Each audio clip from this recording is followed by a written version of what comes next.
Hello ANM GNM aspirant, আমরা রয়েছি West Bengal joint entrance board, অর্থাৎ যেখানে তোমাদের সমস্ত অফিসিয়াল নোটিফিকেশন দেওয়া হয়ে থাকে। অর্থাৎ এএনএম জিএনএম কোর্সে যারা এবছর অ্যাডমিশন নিতে চলেছো তাদের অনেক উচ্চাকাঙ্ক্ষায় তোমরা রয়েছো, অনেকগুলি প্রশ্ন করেছিলে, সেই সমস্ত প্রশ্নের অ্যান্সার নিয়ে বা তোমাদের সেই ডাউটগুলি ক্লিয়ার করার স্বার্থে আজকের ভিডিওটা কিন্তু তৈরি করা হচ্ছে। তাই লাস্ট অবধি দেখতে থাকবে।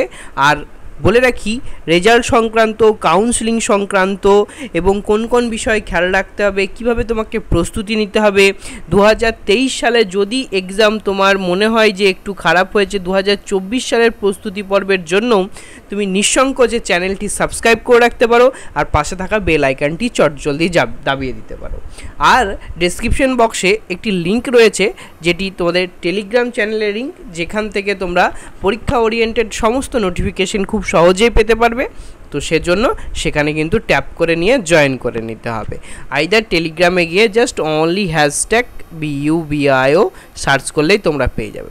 এবার প্রসিডিওরে আসি, আমরা কি কি বিষয় নিয়ে আজকে আলোচনা করব। দেখো, প্রথম প্রসিডিওর ছিল যে প্রসিডিওরের মধ্যে তোমরা জিজ্ঞেস করেছো যে রেজাল্ট কবে আসবে, রেজাল্ট কবে প্রকাশিত হতে পারে চটজলদি জানানোর জন্য। দেখো, তোমাদের এক্সাম কিন্তু পিছিয়ে দেরিতে হয়েছে, মানে যে ডেটে হওয়ার কথা ছিল সেখান থেকে পিছিয়ে কিন্তু দেরিতে এক্সাম হয়েছে, সেটা কিন্তু তোমরা সকলেই জানো, যেহেতু মাঝে পঞ্চায়েত ভোট চলে এসেছিল। তো সেজন্য তোমাদের এক্সাম যেহেতু দেরিতে হয়েছে, তাই রেজাল্টও একটু কিন্তু দেরিতে আসবে, তবে আগস্ট মাসেই কনফার্ম রেজাল্ট আসছে, সেটা আগামী সপ্তাহে বা তারপরেরটাই, ঠিক আছে। অর্থাৎ সেকেন্ড উইক বা থার্ড উইকের প্রবাবেল টেন্টেটিভ, অর্থাৎ আসতে পারে খুব শীঘ্রই, ঠিক আছে। এবং যত তাড়াতাড়ি রেজাল্ট তোমাদের চলে আসবে তোমাদের সেই সংক্রান্ত জানানো হবে। এবার তাহলে কি প্রথমেই রেজাল্ট দিয়ে দেওয়া হবে? না, প্রথমে 1 নম্বর প্রসিডিওরে তোমাদের জানাই, তোমাদের প্রথমে কি আসবে সেটা জেনে নাও, সেই কনফিউশনটা ক্লিয়ার হয়ে যাবে। প্রথমেই তোমাদের 1 নম্বরে আসবে ওএমআর, অর্থাৎ তোমাদের ওএমআর, যে ওএমআর তোমরা ফিল করেছিলে সেই ওএমআরটা ঠিক আছে নাকি দেখার জন্য আসবে, আর সাথে আসবে অ্যান্সার কি। এই দুটো খুবই পরপর আসবে, প্রথমে আসবে অ্যান্সার কি আর তারপরে আসবে ওএমআর রেসপন্স। ওকে, তুমি যে ওএমআরটা ফিল করেছিলে সেটা ঠিক সেটাই ছিল কি না, আর যে অ্যান্সার কিটা পর্ষদ থেকে পাবলিশ করেছে সেই অ্যান্সার কিটা তোমার কতখানি মিলছে। এটা হচ্ছে তোমাদের ফার্স্ট প্রসিডিওর। যারা উচ্চাকাঙ্ক্ষায় রয়েছে কবে আসবে, কিভাবে এগোবে, স্টেপ ওয়াইজ বুঝে নাও। দ্বিতীয় ধাপ কি হবে? দেখো, দ্বিতীয় ধাপ যখনই তোমার অ্যান্সার কি চলে এলো, এরপর ওএমআর রেসপন্স এলো, এ দুটো খুব কাছাকাছি হবে, এবং তারপরেই তোমার যে কাজটা হবে সেটা হচ্ছে যে চ্যালেঞ্জ অ্যান্সার কি।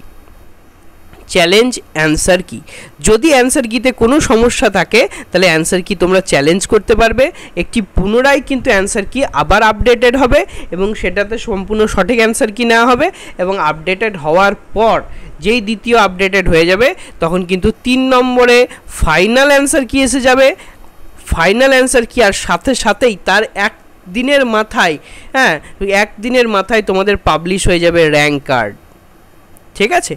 তোমাদের একদিনের মাথায় পাবলিশ হয়ে যাবে র্যাঙ্ক কার্ড। তো এই প্রসিডিওরেই কিন্তু পর্ষদ প্রত্যেক বছরই কিন্তু এই প্রসিডিওরে তোমাদের এএনএম জিএনএমের যে 2023 সালে কাউন্সেলিং, সেটা প্রসিডিওরটা কিন্তু এই মেথডেই বেশিরভাগ সম্ভাবনা এগোনোর, ঠিক আছে। এবার চলে এসো যে কিভাবে step wise counselling in future তোমরা করবে। ওকে, কিভাবে কাউন্সেলিং করবে স্টেপ ওয়াইজ সেটা দেখে নাও, এবং তার জন্য কি কি ক্রাইটেরিয়া লাগতে পারে, ঠিক আছে, কি কি ক্রাইটেরিয়া রাখতে পারে, তো এটা ভালো করে জেনে নাও। অর্থাৎ এলিজিবিলিটি ক্রাইটেরিয়া, অর্থাৎ তোমাদের কি কি প্রয়োজন। দেখো, প্রথম কথা, যারা এএনএম এর জন্য ভাবছো তাদের জন্য জানাই, তারা 10+2, ওকে, তারা 10+2, হ্যাঁ, এটা কিন্তু তুমি এনি স্ট্রিম বলতে যে কোনো তুমি আর্টস হতে পারো, সায়েন্স ব্যাকগ্রাউন্ড হতে পারো, কমার্স ব্যাকগ্রাউন্ড হতে পারো, তোমাকে যে কোনো 10+2 এর অর্থাৎ এইচএস উচ্চ মাধ্যমিক যেটা বলা হয় এইচএস, সেটা কিন্তু তোমাকে ইউজিসি গ্র্যান্টেড যে কোনো একটি বোর্ড থেকে পাস করতে হবে।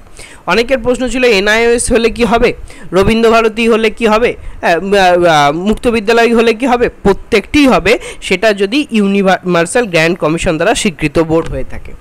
ঠিক আছে, তো ইউজিসি গ্র্যান্টেড হলে তোমরা যে কোনো স্ট্রিম থেকে এএনএম এর জন্য ভবিষ্যতে কাউন্সিলিং করাতে পারছো। এটা ক্লিয়ার?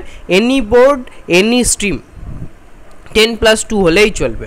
বাট জিএনএম এর ক্ষেত্রে কি নোটিফিকেশন তোমাকে মাথায় রেখে চলতে হবে, বিগত বছরে যেটি ছিল জিএনএম এর ক্ষেত্রে কিন্তু তোমাকে মাথায় রেখে চলতে হবে 10+2 অর্থাৎ উচ্চ মাধ্যমিক যেখানে ইংলিশ সাবজেক্ট কিন্তু তোমাকে থাকতে হবে।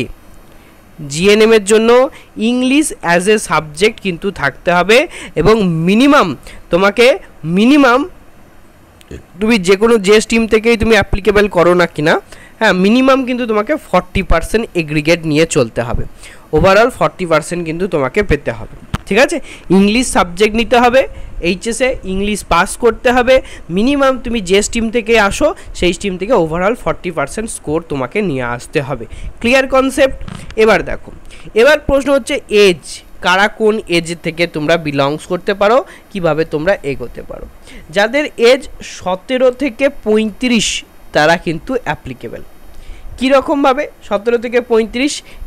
31/12/2023 এই সাপেক্ষে নিজের এজকে গণনা করো এবং গণনা করে যাদের এজ 17 থেকে 35-এর মধ্যে তারাই কিন্তু কাউন্সিলিংয়ে পার্টিসিপেট ইন ফিউচার করতে পারবে বা কলেজ পাবে। ঠিক আছে, এর সাথে সাথে তাহলে আমরা 3 নম্বর, এটা আমাদের 3 নম্বর বুলেটিন ছিল ক্রাইটেরিয়া। ক্লিয়ার? 4 নম্বরে আমরা কি মনে রাখবো? 4 নম্বরে অবভিয়াসলি লাগবে মেডিকেল ফিট সার্টিফিকেট। এটা অলরেডি এই সংক্রান্ত বলা রয়েছে, হ্যাঁ, কিভাবে তোমরা ডাউনলোড করবে এবং কিভাবে সেখান থেকে তোমরা নিজেরা ফিল করে সেটাকে রেডি করে রাখবে, তো অলরেডি বলা রয়েছে। তো ডেসক্রিপশন বক্সে লিঙ্ক দেওয়া থাকলো, দেখে নিয়ে অবশ্যই রেডি করে নাও। ঠিক আছে, আর টেলিগ্রামে জয়েন হয়ে যাও, সেখান থেকে না খুঁজে পেলে পিডিএফ ইজি পেয়ে যাবে, ডাউনলোড করে নিতে পারবে। মেডিকেল ফিট সার্টিফিকেট রেডি রাখো। এরপরে যখন তোমার র্যাঙ্ক কার্ড চলে এলো তারপরেই তোমার শুরু হয়ে যাবে কিন্তু 5 নম্বর স্টেপ, অর্থাৎ কাউন্সিলিংয়ের মেন প্রসিডিওর, যেখানে হবে রেজিস্ট্রেশন।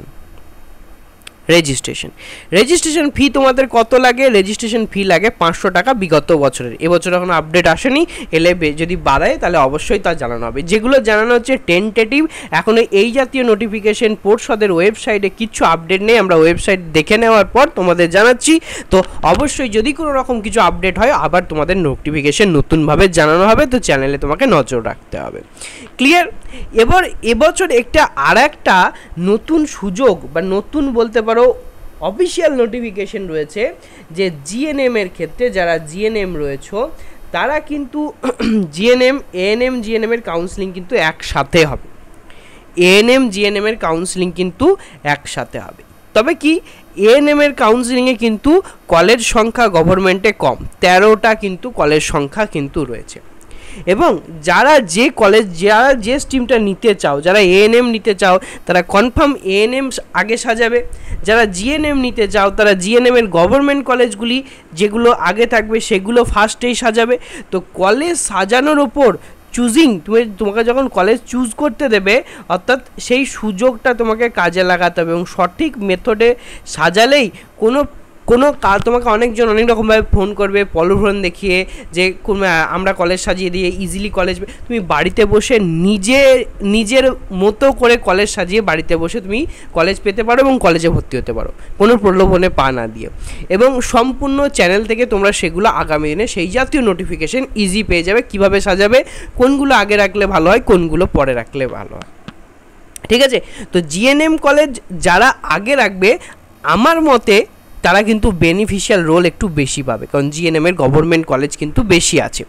ঠিক আছে, তো জিএনএম কলেজ কিন্তু ফার্স্টে রাখলে তোমরা কি পাচ্ছ, কলেজ বেশি থাকায় তোমার কিন্তু প্রথম রাউন্ডে গভর্নমেন্ট কলেজ চলে আসার সম্ভাবনা কিন্তু বেশি, তাই জিএনএম কিন্তু ফোকাসে রাখতে হবে। এএনএম কেন বলছি না, কারণ এএনএম যাদের খুব ভালো স্কোর হবে তারা এএনএম ফার্স্টে রাখবে, যারা এএনএম পড়তে যাও। কারণ এএনএম এর কলেজ সংখ্যা তুমি দেখো, কলেজ সংখ্যা তুমি ভালো করে নজর দিয়ে দেখে নাও, অনলি 13 কলেজেস আছে এএনএম এর। ঠিক আছে। এবার তাহলে স্যার রেজিস্ট্রেশন তো করে ফেললাম, এর পরের প্রসিডিওরগুলো কি? পরের প্রসিডিওরে প্রথমেই তুমি পাবে কি, দেখো প্রথমেই তুমি কি পাবে না চয়েস ফিলিং, অর্থাৎ তোমাকে প্রচুর কলেজ দেওয়া হবে চয়েসকে ফিল করার জন্য, তুমি তোমার মন মতো কলেজ সাজাও, সেটাকে বলা হয় চয়েস ফিলিং। তারপরে কি হবে, যারা নতুন আছো তাদের জন্য জানাই, তারপরে হবে চয়েস লকিং। তুমি যে কলেজগুলো সাজালে সেটা কি আর চেঞ্জ করতে চাও না, এটাই কনফার্ম, তাহলে কিন্তু চয়েস লক করতে পারবে, এবং তার জন্য তোমাকে তার মাঝে 2 থেকে 3 দিন মতো সময় দেওয়া হবে, যে এই ডেজের মধ্যে তুমি কনফার্ম হয়ে গেলে এবার চয়েসটাকে তোমার লক করে দাও। যেই চয়েসটাকে তুমি লক করে দেবে, সঙ্গে সঙ্গে চয়েস লকিংয়ের পরবর্তীকালে তোমার কাছে নতুন যে নোটিফিকেশান আসবে, অর্থাৎ নতুন যে আপগ্রেডেশন আসবে, সেই রেজাল্টটার নাম হচ্ছে first allotment. First allotment of seat, অর্থাৎ সিটের ফার্স্ট অ্যালটমেন্ট কিন্তু আসবে, ফার্স্ট অ্যালটমেন্ট অফ সিটের ফার্স্ট অ্যালটমেন্ট তোমার কাছে আসবে। এবং তোমাকে কি করতে হবে, সেই সিটটি যদি তুমি নিতে চাও, সেই কলেজে যদি ভর্তি হতে চাও, তাহলে তাকে তখন বলা হয় সিট অ্যাকসেপ্টেন্স ফিজ। ওকে, সিট অ্যাকসেপ্টেন্স ফিজ, এই ফিজটা তোমাদের লাগে 1000 টাকা, তার বেশি কোথাও লাগে না, 1000 টাকা কিন্তু ফিজ লাগবে, সেটা পর্ষদকে দিতে হবে, অর্থাৎ WBJEE বোর্ড যে কাউন্সিলিং করেছে সেখানে সাবমিটেন করতে হবে, আর কোথাও না। ওকে, যেই তুমি নিয়ে নিলে, তো যদি মনে হয় তোমার ওই কলেজটা কনফার্ম, তুমি ওই কলেজেই ভর্তি হতে যাও, তো অবভিয়াসলি তুমি সেখানে তোমার মনোপ্রত কলেজ পেয়ে গেলে ভাই তোমার তো আর কোনো চিন্তাই নেই, তুমি আগামী দিনে যে উচ্চাকাঙ্ক্ষা নিয়ে এতদিন অপেক্ষা করছিলে সেটা তুমি পেয়ে যাবে। যদি মনে হয় না ফার্স্ট রাউন্ডে আমি কলেজ পেলাম, বাট আমার কলেজটা মনোপ্রত হলো না, আমি আরও একটু ভালো কলেজ আশা করেছিলাম আগামী দিনে সেই কলেজটা পেতে যাই, ইট মিনস তোমাকে কোথায় অংশগ্রহণ করতে হবে, অংশগ্রহণ করতে হবে যার নাম আপগ্রেডেশন। এই আপগ্রেডেশন প্রসিডিওর বিগত বছরে যা হয়েছে, একটা আপগ্রেডেশন ফর্ম আসে, সেই ফর্মটা যখন তোমাকে ভেরিফিকেশন হয়, তোমার যখন যে কলেজে তুমি অ্যাডমিশন নেওয়ার জন্য গেছো সেখানে যখন ভেরিফিকেশন হয়, ভেরিফিকেশন করার সাথে এই ফর্মটাকে অ্যাটাচ করে সেই কলেজে দিয়ে চলে আসতে হয়। যেই তুমি সেটা আপগ্রেডেশন ফর্ম দিয়ে চলে আসবে, যখন এই ফার্স্ট অ্যালটমেন্ট শেষ হয়ে গিয়ে পুনরায় শুরু হবে সেকেন্ড অ্যালটমেন্ট, তখন সিট অ্যালটমেন্ট, তখন তুমি আবার কোথায় অংশগ্রহণ করতে পারছো, সেই রাউন্ডে অংশগ্রহণ করতে পারছো নতুনভাবে তোমার মনোপ্রত কলেজ পাওয়ার জন্য। তো এইভাবে চলতে থাকে, ফার্স্ট আপগ্রেডেশন অ্যালটমেন্টের পর সেকেন্ড অ্যালটমেন্ট, তার আপগ্রেডেশন, দেন তোমার কি হয়ে যাবে মপ আপ রাউন্ড, লাস্ট তোমার যে কাউন্সিলিং প্রসিডিওর চলে আসবে তার নাম হচ্ছে মপ আপ রাউন্ড। এই মপ আপ রাউন্ডে যাদের সুযোগ মিলল না তারাও ভেঙে পেরো না, আমি বলবো যারা জিএনএম কাউন্সিলিং করাচ্ছ স্টিল লাস্ট যতদিন কাউন্সিলিং প্রসিডিওর চলে ততদিন অবধি অপেক্ষা করো, কারণ শেষে স্পট কাউন্সিলিংও হয়ে থাকে যদি সিট ফাঁকা পড়ে থাকে, এবং সেখানে যারা ছেড়ে দিয়ে চলে যাচ্ছে সেই কলেজের যে সিটগুলি ফাঁকা হয়ে থাকে, অনেক পেছনে র্যাঙ্ক হওয়া সত্ত্বেও বিগত বছরে দেখা গেছে অনেক পেছনের ছাত্রছাত্রী তারা ভালো গভর্নমেন্ট কলেজেও সুযোগ থেকে যায়। তাই কাউন্সিলিংয়ে অংশগ্রহণ করতে লেগে কলেজ না এলে প্রথমেই মন ভেঙে ফেলা চলবে না, তোমাকে সাহস রাখতে হবে, কলেজে পড়তে চাও সেই আকাঙ্ক্ষা রাখতে হবে, সেই আকাঙ্ক্ষা রেখে সঠিক কলেজ চুজ করলে আগামী দিনে তুমি সেই কোর্সটি অবধারিতভাবে করতে পারবে। আর সেই মনোবল রাখার জন্য এই সংক্রান্ত আরও আপডেট পাওয়ার জন্য তোমাকে চ্যানেলে লাস্ট অবধি জুড়ে থাকতে হবে। তো কোন কোন বিষয় খেয়াল রেখে তোমাদের আগাতে হবে সেই বিষয়ে অলরেডি বলে দিলাম, এবং মেডিকেল সার্টিফিকেটের সাথে সাথে আরও একটা যেটা তোমাকে রেডি রাখতে হবে, যেটা আমরা মিস করে গেছি সেটা এখানে বলে দিচ্ছি, সেটা হচ্ছে ডমিসাইল সার্টিফিকেট, অর্থাৎ তোমাকে পশ্চিমবঙ্গের 10 বছরের বাসিন্দা তোমাকে বা তোমার পিতামাতাকে কিন্তু হতে হবে, যেটা ডমিসাইল সার্টিফিকেট কিন্তু অলরেডি প্রোফর্মা থেকে তোমরা ডাউনলোড করে নিয়ে বা আমাদের টেলিগ্রাম চ্যানেলে লিঙ্ক দেওয়া রইল, সেখান থেকে ডাউনলোড করে নিয়ে কিন্তু অবশ্যই কিন্তু করে রেডি করে রেখো কাউন্সিলিংয়ের জন্য, এবং কোনো উৎকণ্ঠা ছাড়াই তোমরা অপেক্ষা করতে থাকো। যারা পিডব্লিউডি ক্যান্ডিডেট হয়েছিল তারা জানিয়েছিলে তাদের কি হবে, দেখো তাদের জন্য একটা নতুন নোটিফিকেশান আসতে পারে, যারা পিডব্লিউডি তারা কিন্তু SSKM বা কোনো একটা হসপিটালে ডেকে তাদের চেকিং কিন্তু হলেও হতে পারে, যেটা বিগততে বিএসসিতে চলছে।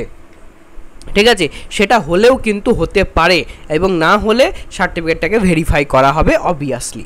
তো জাস্ট এই জাতীয় সমস্ত নোটিফিকেশনের জন্য তুমি চ্যানেলে নজর রাখো, এবং কি করো, যারা এই বিষয় নিয়ে তীব্র উৎকণ্ঠায় দিন কাটাচ্ছে, কিভাবে আমি তো পরীক্ষা ভালো দিয়েছি, র্যাঙ্ক কার্ড কবে আসবে, কিভাবে কাউন্সিলিং হবে, সেই বিষয়গুলি তাদের কাছে একটু ধারণা গেলেও তারা সন্তুষ্টভাবে এই কাউন্সিলিংয়ে আগে কটা দিন ভালোভাবে থাকবে কোনো উৎকণ্ঠা ছাড়াই। তো তাদের সাথে অবশ্যই স্টিল একবার শেয়ার করে দাও। তো মাস্ট অবশ্যই শেয়ার করে দাও, ভালো লেগে থাকলে লাইক করে নাও, আর নতুন দর্শক হলে চট জলদি চ্যানেলটি সাবস্ক্রাইব করে নাও। পরবর্তী নোটিফিকেশন নিয়ে দেখা হচ্ছে খুব শীঘ্রই তোমাদের সাথে।